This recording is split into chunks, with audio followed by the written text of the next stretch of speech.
DS9's Star Trek TOS crossover pointed out two weird things about Klingons. Star Trek Deep Space Nine's crossover episode with Star Trek, the original series, pointed out two weird things about Klingons.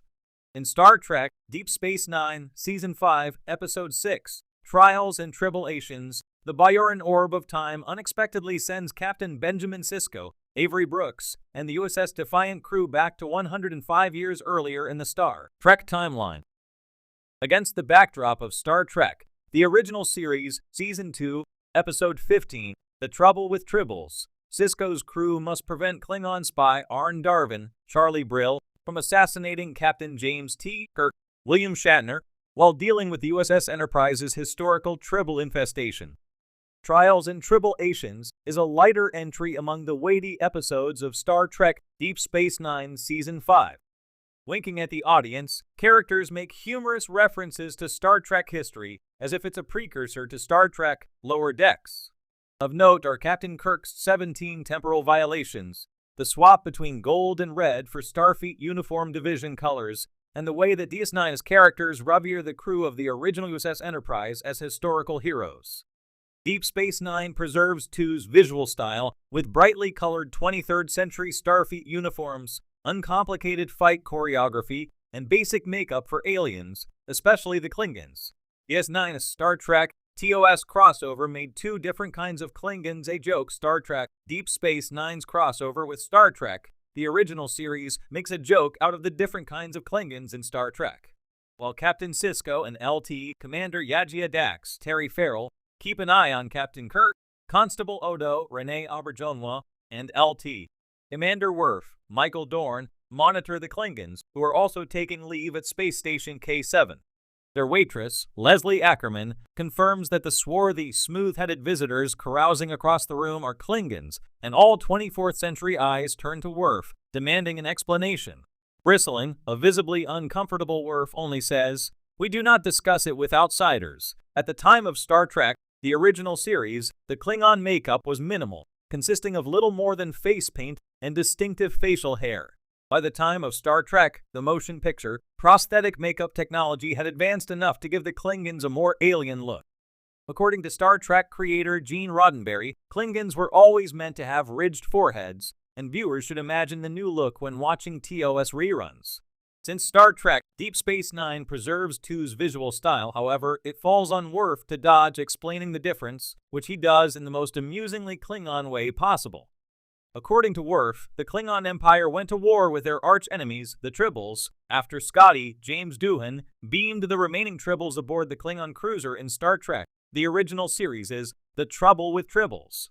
Odo finds it hard to believe that the most feared warrior race in the galaxy would vow vengeance upon the cute, cuddly creatures and mocks Worf's claim, but there's a good reason that Klingons hate Tribbles. In Star Trek, the animated series is More Tribbles, More Troubles. Klingon Captain Koloth says Tribbles are responsible for ecological sabotage, which tracks with the Tribbles' propensity to consume and multiply. Star Trek Deep Space Nine could have ignored the Klingon in the room, as it were, but chose to go a different route with its Star Trek, the original series crossover episode. In Trials and Tribulations, the explanations of Klingon lore fall to Worf. Worf's confirmation that Tribbles are an out-of-control invasive species is filled with vitriol, and Worf's embarrassment over the cosmetic differences in old and new Klingons are both memorable moments. Michael Dorn's delivery in each instance only adds to the episode's levity, so Star Trek Deep Space Nine makes addressing these two weird things about Klingons funny instead of heavy-handed. In Star Trek Deep Space Nine DS9, one of the most memorable crossover moments with Star Trek, the original series, TOS, happens in the episode Trials and Tribulations. It's a classic time travel storyline, sending the crew of DS9 back to the timeline of Captain Kirk and his iconic encounter with the Tribbles from the TOS episode The Trouble with Tribbles. Beyond the fun and nostalgia, this episode gave fans the perfect opportunity to compare the two series' portrayals of the Federation, Starfleet officers, and most importantly, the Klingons. This crossover highlighted two particularly weird things about Klingons that forced longtime Star Trek fans to reconsider how these warrior aliens have evolved and why they've changed so dramatically. 1. The radical appearance shift of Klingons. The first thing that stands out about Klingons in this crossover is their radically different appearance between TOS and DS9. In the original series, Klingons looked more or less like humans with darker skin and facial hair, wearing military garb, and adopting a more devious, scheming nature in their behavior. These Klingons, portrayed by actors like John Colicos, Kor, and Michael Ansara, Kang, are hardly recognizable compared to the fierce, forehead-ridged warriors of the next generation, TNG and DS9. When the DS9 crew finds themselves in the midst of Kirk's era, Dr. Julian Bashir, Yajia Dax, and Chief Miles O'Brien spot some Klingons in the bar. Bashir and O'Brien, having encountered Klingons as they look in the 24th century, are baffled at their appearance, which lacks the ridged foreheads that Klingons are known for in their time. O'Brien asks Worf, the resident Klingon officer of DS9, for an explanation. His response is both comical and cryptic. "We do not discuss it with outsiders." This line served as a tongue-in-cheek acknowledgement of a long-standing fandom question that had been lurking since the days of the Next Generation. Why did the Klingons change so much between TOS and the later series?